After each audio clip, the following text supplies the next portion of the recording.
misma proporcionalidad vamos a ver igualmente 7 microelementos. Pueden haber más. Las cantidades de los microelementos, porcentualmente hablando, pueden ser relativamente muy pequeñas, muy pequeñas. Entonces no va a estar la importancia en función de la cantidad. Ya vamos a ver en el caso del yodo 5 milésimas, es decir, una cantidad mínima. Y sin embargo, la ausencia de esa poca cantidad puede llegar inclusive a producir estados patológicos irreversibles, retardo mental. Bueno, entonces estos serían los principales microelementos. Se supone que todos ellos tienen que ser menos del 1%.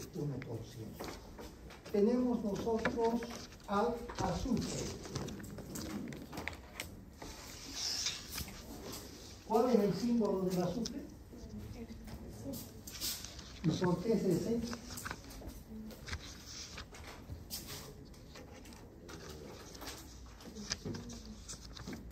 Sulfur.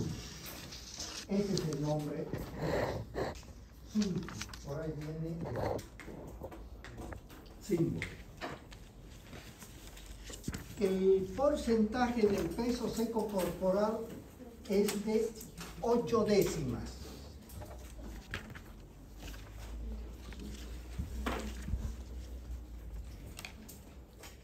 El porcentaje total en el organismo es de 3 décimas por 100.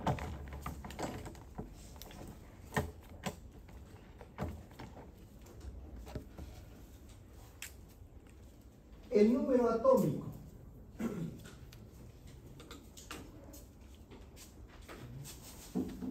es 16.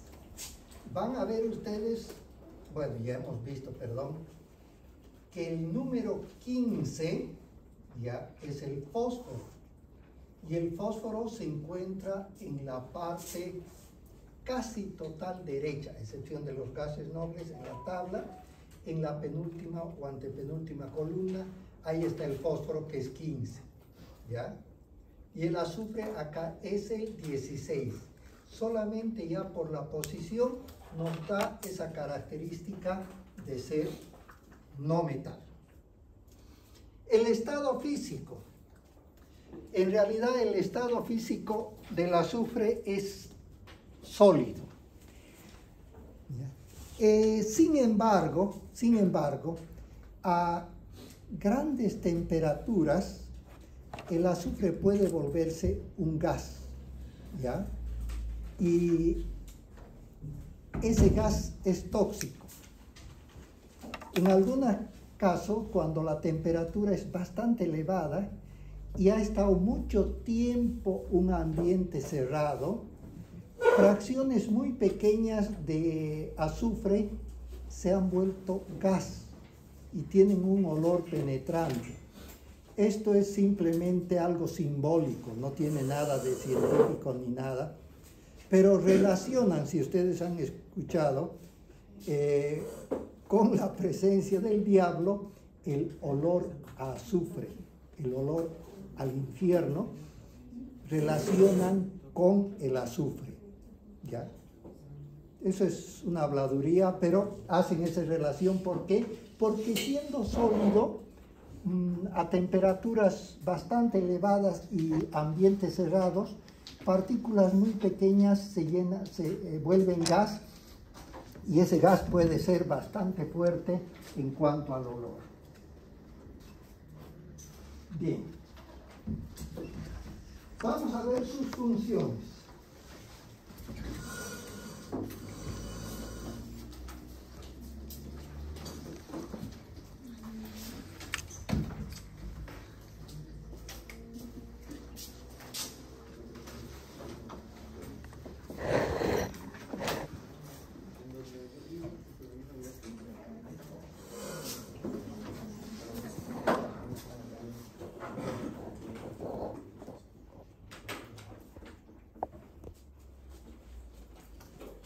bajo la forma de sulfatos,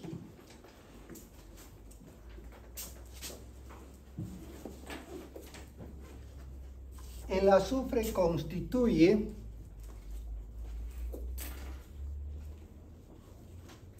uno de los principales aniones dentro del equilibrio hidroelectrolítico de la membrana.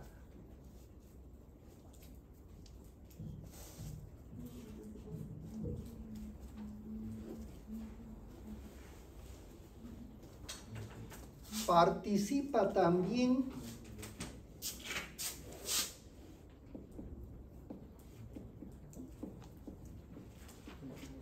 como estabilizador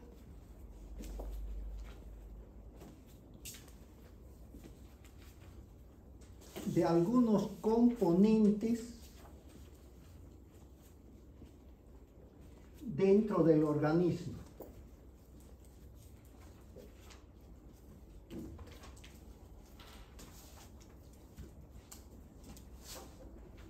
Dentro del metabolismo celular,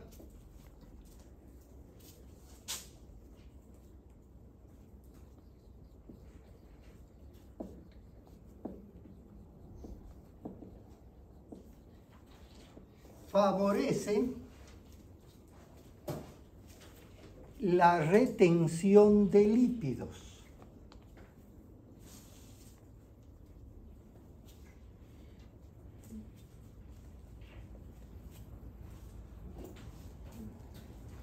Constituye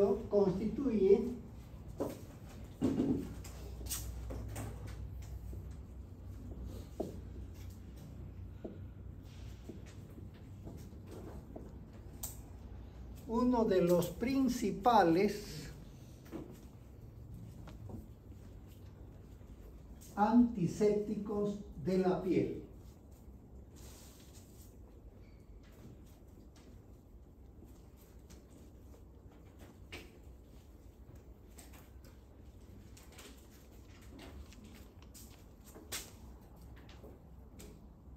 Bueno, entonces como vemos acá, el azufre con un porcentaje obviamente menos del 1% del porcentaje del peso seco corporal va a actuar como anión principal.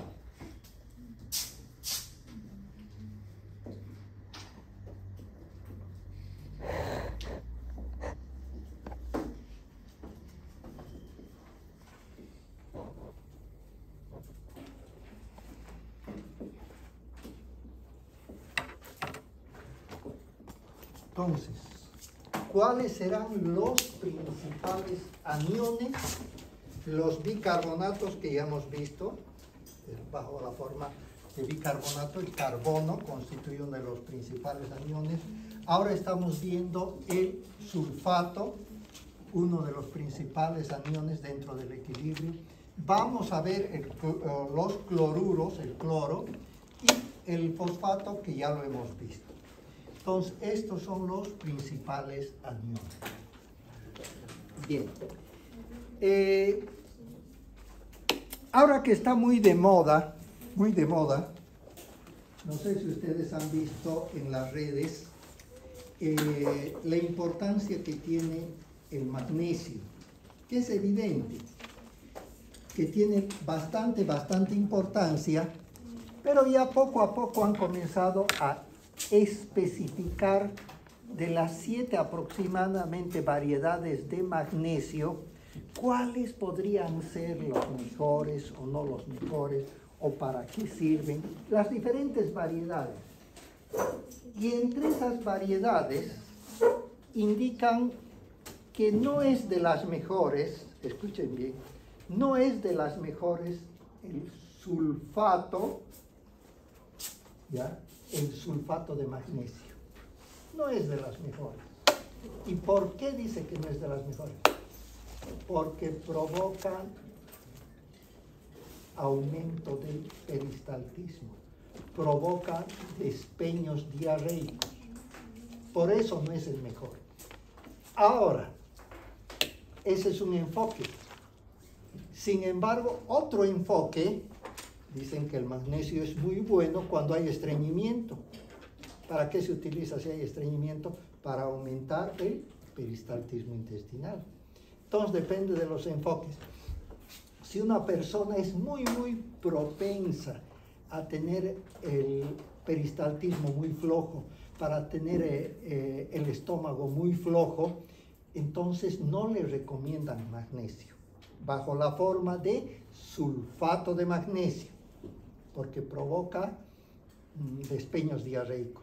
Pero la persona que es estreñida, antes se les daba bastante a los niños, es bueno. ¿Por qué? Porque aumenta el peristaltismo.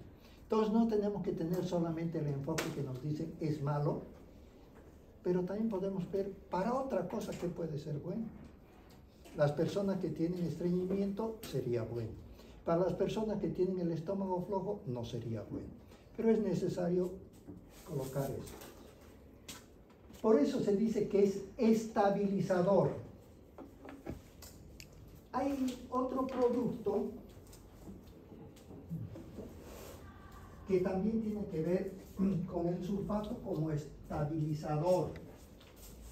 El hierro es un elemento muy bueno en cuanto se refiere a la cantidad que se tiene que tener dentro del organismo para favorecer las proteínas, etcétera, etcétera.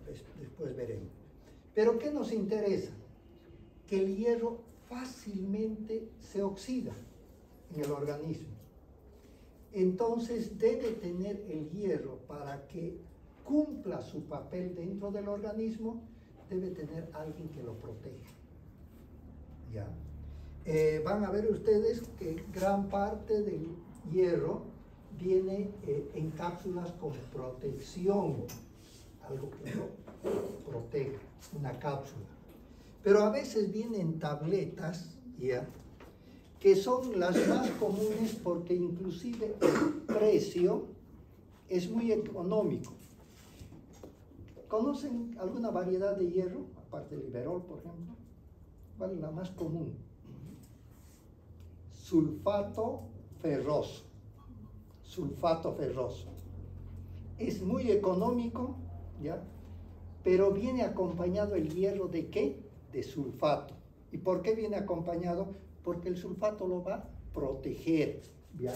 Va a hacer una función de estabilizar un poquito la acción del hierro para que no se oxide al ir de un lugar que es muy ácido, un lugar que es alcalino en el estómago, en el intestino, para que no esté sufriendo esos cambios, es que va a actuar como un estabilizador. También tenemos como retención de líquidos. Lo que voy a comentarles acá es un poquito de historia, pero para que vean la importancia que tenía, ahora también tiene, pero ya no es tan marcada. Esto es parte de la historia, ¿ya?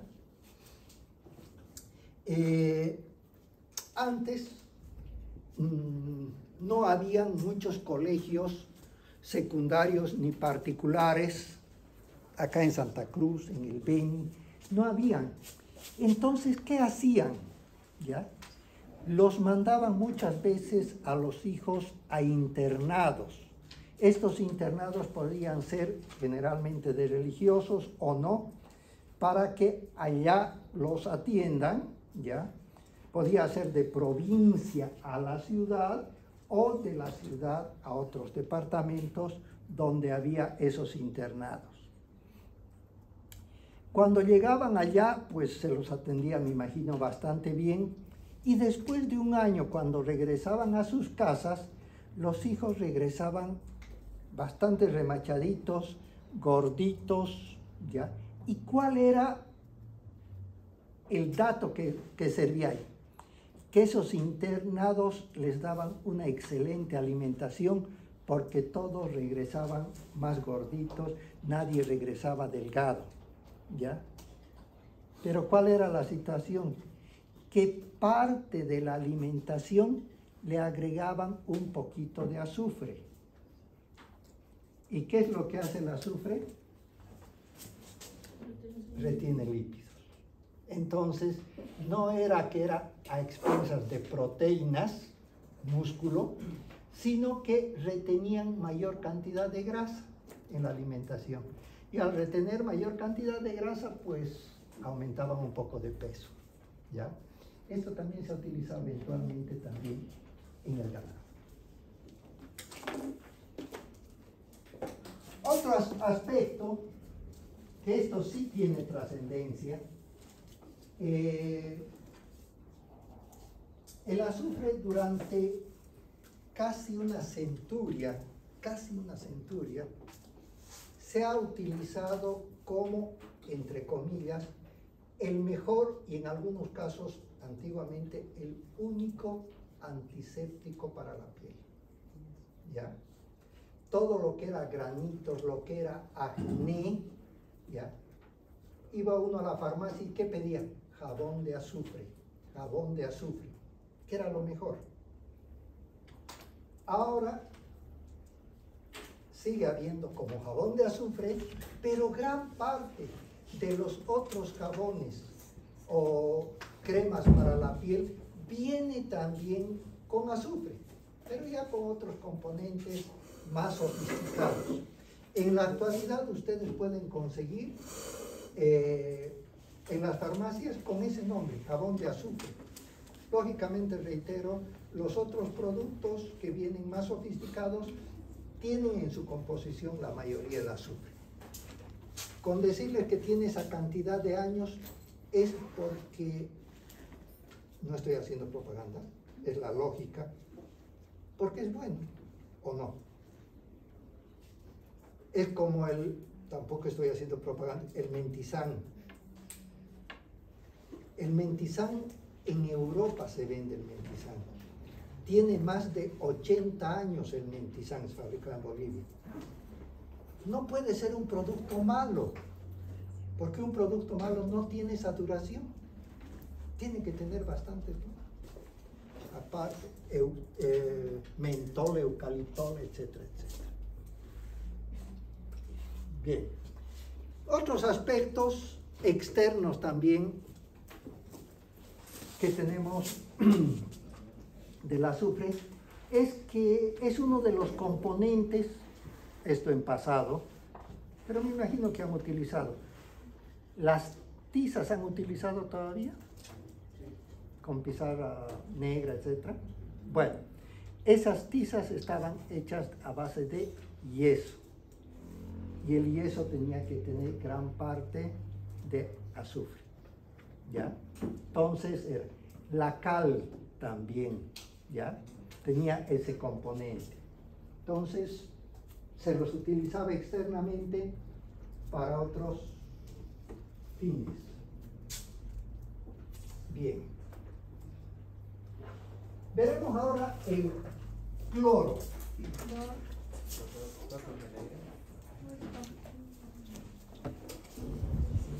El cloro.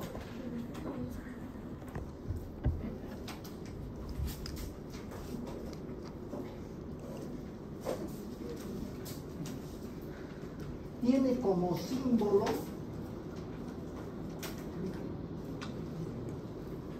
Cl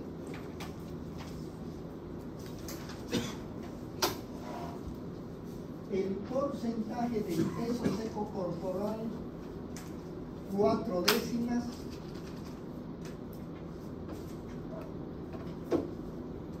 el porcentaje total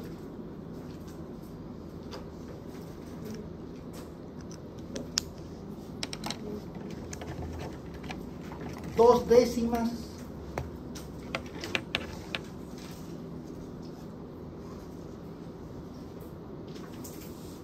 el número atómico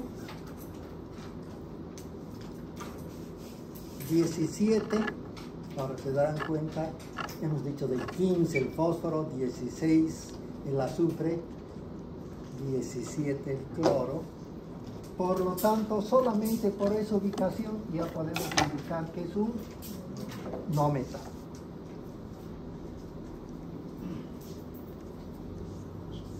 Normalmente el cloro es un gas. El estado físico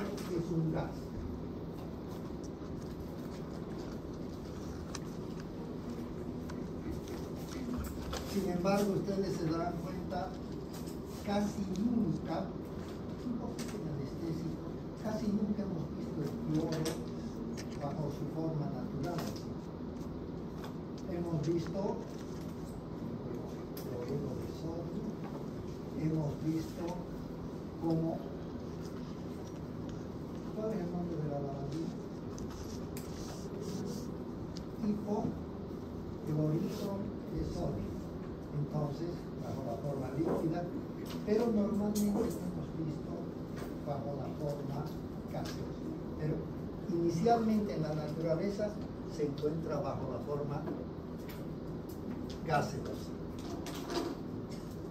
Bien, vamos a ver las funciones entonces del cloro.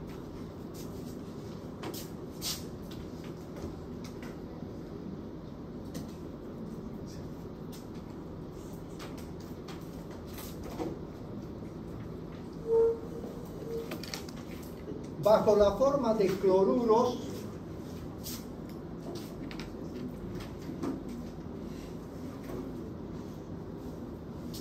el cloro constituye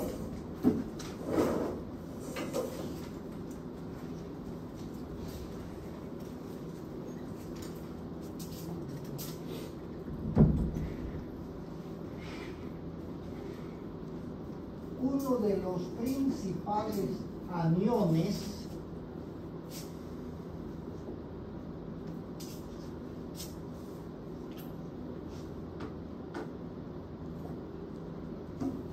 dentro del equilibrio hidroelectrolítico de la membrana.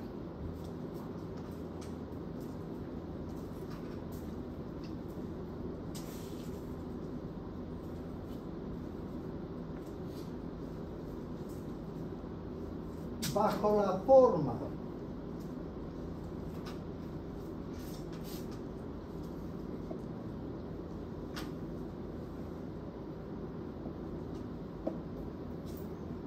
de ácido clorhídrico,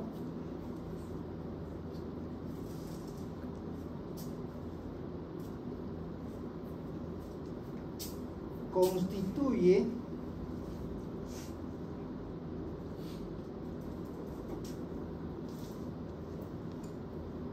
uno de los principales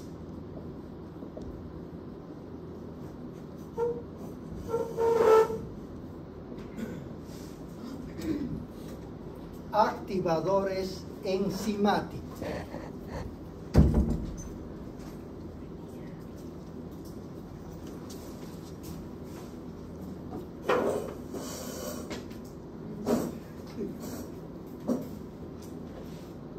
Constituye también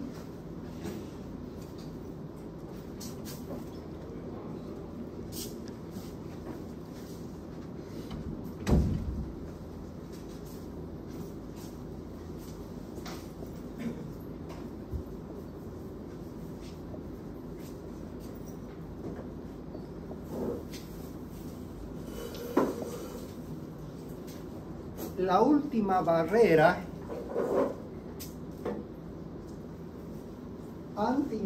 antiinfecciosa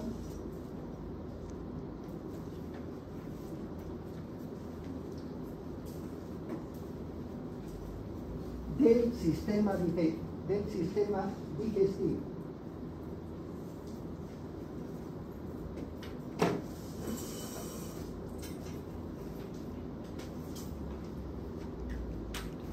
Se utiliza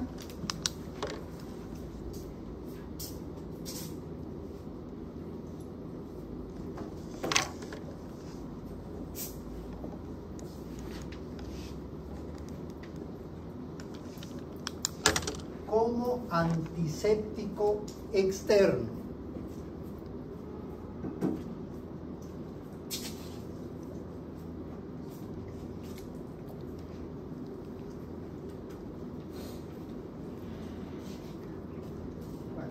Vamos a comentar algunas cosas que es conveniente que sepan, pero no con todo el fundamento científico. Bueno, con esto, con el cloro, estaríamos mencionando los 4 principales aniones dentro del equilibrio. ¿Por qué les reitero? Porque con relación a esto va a haber alguna pregunta, ¿ya? Es necesario saber cuáles son los aniones, cuáles son los cationes, etc. Entonces, dentro de los principales aniones está el bicarbonato, sulfatos, cloruros y fosfatos. En este caso estamos hablando de los cloruros y estamos hablando, si se quiere, de uno de los principales, por lo que participa de manera muy notoria en lo que significa el equilibrio a nivel de los 1000 equivalentes. Es decir, cuando una persona tiene alguna alteración, le hacen una prueba laboratorial para ver cómo anda del cloro, cómo anda del sodio, ¿ya? Y estos valores del cloro y del sodio no pueden variar demasiado. El hecho de que estén o muy bajos o muy altos significa que hay alguna alteración. Bueno, actúa como activador enzimático. Esto es importante que conozcan porque las enzimas son unos componentes, la mayoría proteínas, que se encargan de acelerar la velocidad de las reacciones bioquímicas en el organismo. Aceleran la velocidad de las reacciones. Si no hubiera enzimas, probablemente nosotros no podría ser ni siquiera compatible con la vida. Fíjense, si nosotros para andar está habiendo una sucesión de procesos multienzimáticos, tienen que participar en lo que sería la transformación, degradación de los hidratos de carbono, solamente para esa función de andar. Ahora, y si corremos, tiene que haber esa función enzimática, pero inmediatamente aumentada. Tiene que haber mayor acción enzimática. Entonces, si no hubiera enzima y nosotros corremos, empezaría la frecuencia cardíaca inmediatamente a dispararse, porque no hay cómo ayudar en ese proceso, porque no hay enzima. Entonces, las enzimas ayudan a acelerar la velocidad de la reacción. Bueno, pero resulta que en el organismo hay enzimas que de por sí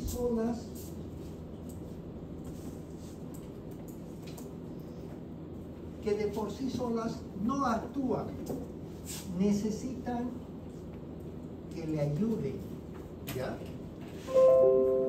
Por ejemplo, enzimas que van a actuar sobre las proteínas, muchas de ellas necesitan que alguien les coopere, ¿ya? Que alguien les coopere, y ese alguien es el ácido clorhídrico. Entonces, el ácido clorhídrico actúa sobre una enzima no activa y la activa. Una vez que la activa la enzima, va a actuar de manera específica, en este caso a nivel del sistema digestivo, con relación a las proteínas. Miren cuán importante, después vamos a ver en proteínas también, cuán importante es, en términos no bioquímicos, pero cuando uno está haciendo un churrasco, un asado, y la carne es un poco dura, estoy hablando en términos culinarios, la carne es un poco dura, ¿con qué fruta se ablanda la carne? Con la papaya. ¿Y por qué? Porque la papaya tiene una enzima. Esa enzima se llama papaína. Entonces, con la papaya verde se le pasa y la carne se ablanda. Ahora vamos a hablar en términos ya no culinarios. En realidad, la carne, ¿qué es? Es proteína. Y si decimos es para ablandar, estamos hablando de que queremos degradar a la proteína, hacerla más simple. Y al hacerla más simple, obviamente se va a ablandar, entre comillas. Por eso es que las enzimas son necesarias, favorecen estos procesos de degradación que para nosotros, como les decía, puede servirnos de ablandar la carne. Entonces hay enzimas que para actuar necesitan que alguien les ayude. En el sistema digestivo, para algunas proteínas es necesaria la presencia del cloro bajo la modalidad de ácido clorhídrico. Bueno, constituye también la última barrera antiinfecciosa. Y lo que les tratamos de dar acá se darán cuenta que es la parte aplicativa, no solamente lo que está en la lámina o no solamente lo que está en el libro, ¿ya? Es parte del cotidiano vivir, que es lo que nos toca hacer. Por ejemplo, decimos que el cloro constituye una de las barreras antiinfecciosas, probablemente la última barrera antiinfecciosa para evitar que no tengamos nosotros infecciones intestinales. Cuando se vence esta barrera, lamentablemente hay infección intestinal. Bien, pero para eso tenemos que hacer algunas precisiones. ¿El estómago normalmente puede estar infectado o no? ¿Qué dicen ustedes? Sí. ¿Por qué puede estar? Porque es el primer reservorio que está entrando de lo que nosotros estamos comiendo. Entra con alguna infección. ¿El intestino grueso normalmente estará infectado o no? Sí, porque está en comunicación vía anal con el exterior. ¿Y el intestino delgado? No, porque no tiene comunicación con el exterior. Por un lado, el intestino delgado está con el estómago y por otro lado, el intestino delgado está en comunicación con el intestino grueso. ¿Qué tiene que ver eso? Que cuando nosotros hablamos de infección intestinal, nos referimos generalmente al intestino delgado, porque ese no puede estar infectado, porque en el intestino delgado de ahí se absorben los alimentos, se absorben los nutrientes, y se absorben las infecciones, si hubiera. Entonces, muy importante que el intestino delgado sea siempre aséptico. Pero, ¿cómo puede hacer el organismo para que el intestino delgado no esté contaminado? Una de esas barreras, es el ácido clorhídrico. ¿Cómo? Y ustedes se van a dar cuenta fácilmente. En realidad, los alimentos tienen diferentes formas de contaminación. Vamos a hablar de otra universidad, no de esta, para evitar susceptibilidades, ¿ya? Pero hay una contaminación que se llama eólica, que es por el aire, ¿ya? Por el aire que se puede contaminar. Otra contaminación que puede ser una contaminación endógena. ¿Qué quiere decir? Que el alimento ya venía contaminado, porque fue guardado, porque fue elaborado de alguna manera no muy cuidadosa, pues ya viene con alguna contaminación. Entonces hay varias formas en que el alimento puede estar contagiado o contaminado, perdón. Si ustedes se fijan, cuando compramos una sartén o una empanada, en cualquier lugar, como un mecanismo de protección, se han fijado, para mostrar, porque hay que mostrar las empanaditas, muchas veces ponen un tul, una tela, ¿ya?, para evitar que las moscas vengan, que eso es bueno. Pero esos orificios son pues tremendamente grandes para la contaminación bacteriana. Por lo tanto, si están cubiertos, ¿ya?, y viene el viento levantando la tierra y todo, ¿ya?, está contaminando, porque esos orificios son tremendamente grandes para las bacterias. Por lo tanto, para eso no protege. Bueno, hay una contaminación eólica, el viento, ¿ya? El viento la contamina. Bien, Una, ¿alguna vez, y esto no es crítica a ustedes, nos incluimos, se han puesto a pensar en un detalle muy simple? Normalmente cuando comemos una salteña, una empanada, agarramos un papel servilleta y la agarramos, ¿sí? Hasta ahí está lo normal. ¿Alguna vez se han puesto a pensar qué hacen con el último bocado?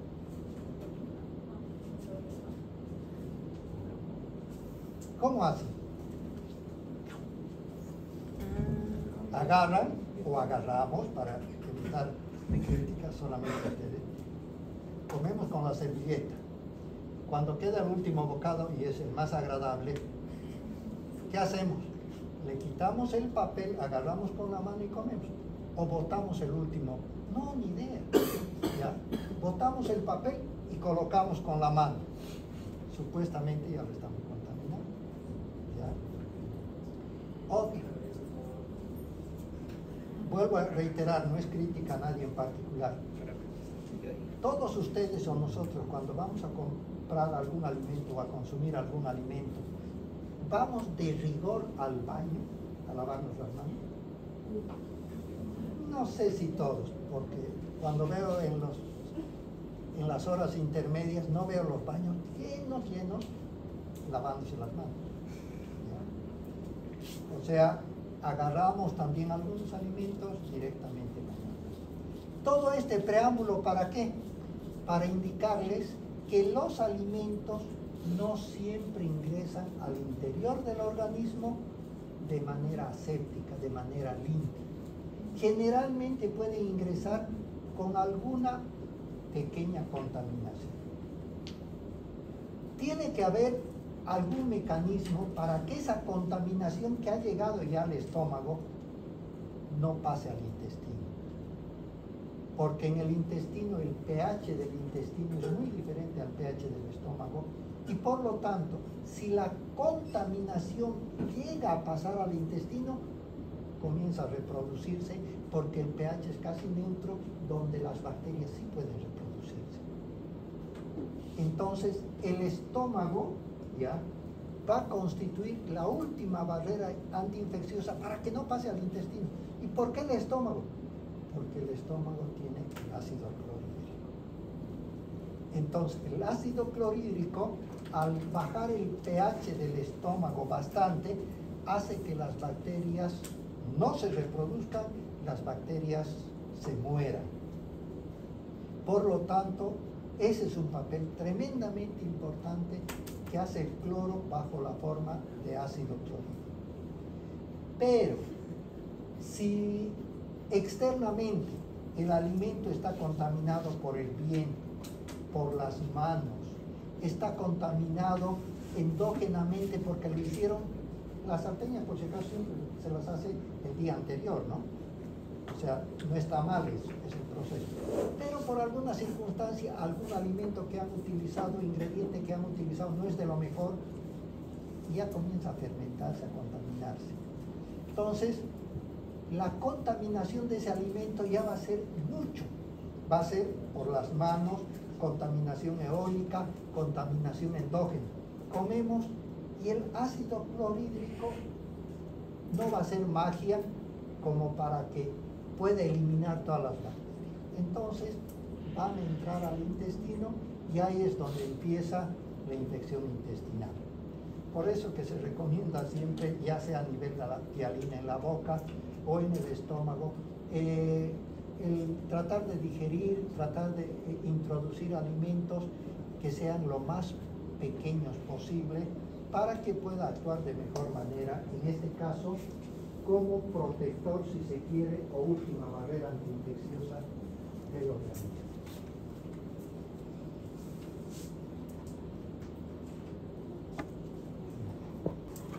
Es como antiséptico, ¿ya? Polemizado en algunos casos, ensalzado en otros.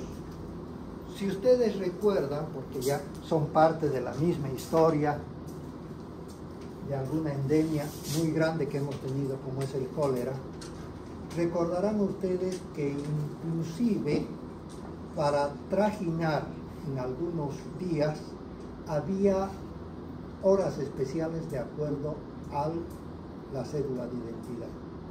Unos días salían unos, otros días salían otros. En los bancos que era necesario, unos días atendían con número par, número impar, les tocaba tal día. En los supermercados que había que ir, también había una protección, no sé si recuerdan. Por algún lado había un aparato, como una regadera, una ducha, que mojaba a la persona y que estaba a base de cloro. Pero por otra, si recuerdan, en el piso había unos lugares donde uno tenía que impregnar o empapar los calzados, porque eso también estaba a base de cloro. ¿Cuál era el principal cloro que se utilizaba? El tipo de clorito de sodio, que es la lavandina o lejía. Se utilizaba eso. ¿Por qué? Porque era una manera de desinfectar. Pero también se desinfectaban los alimentos, ¿ya? Todos aquellos alimentos, como algunas legumbres, hortalizas, ¿ya?, que se extraen de la tierra, venían contaminadas y no siempre había el cuidado de desinfectar totalmente. Entonces, ¿qué se hacía? Se agarraba unas gotitas de cloro, se ponía un recipiente y todo aquello que había estado en contacto con la naturaleza, con el piso, etc., se iba desinfectando. Miren la utilidad que se le daba al cloro. Pero llegó un momento en que se ensalzó demasiado al cloro, ¿ya? Y se presentaron en época de la pandemia de algunos medicamentos que eran excepcionales, bueno, que se decían que eran excepcionales, y algunos estaban a base de cloro, el hidróxido de cloro, uno de ellos, que se presentaron trabajos acá mismo en Santa Cruz, que lastimosamente no pasaron por los comités de investigación o de ética, pero que por la necesidad de tratar de encontrar alguna solución, se utilizaban para no solamente desinfectar la parte externa, sino también para tomar, ¿ya? Pero aparte de eso, para tomar también se inventaron otras cosas. No sé si han escuchado la ivermectina también. La ivermectina es un producto que es un antiparasitario animal, ¿ya?, que estaba comprobado de que no hacía daño, pero lo que no estaba comprobado es cuán bueno servía. No hacía daño porque se podía dar como antiparasitario, y ya se había hecho la prueba, no producía ningún daño, pero antiviral, porque del cólera era viral, antiviral no había mayor experiencia. Por lo tanto, se crearon una serie, el mismo tratamiento del paludismo, cloroquina, primaquina, también se utilizó. Entonces, de acá mismo salieron, con referencia a este producto, 3 protocolos diferentes para tratar parte del COVID. Sí, pues probablemente ninguno era la panacea, pero a eso me refiero, de que también se dio esa utilidad en el caso del cloro como tratamiento interno. Bien. Ahora vamos a ver el sodio.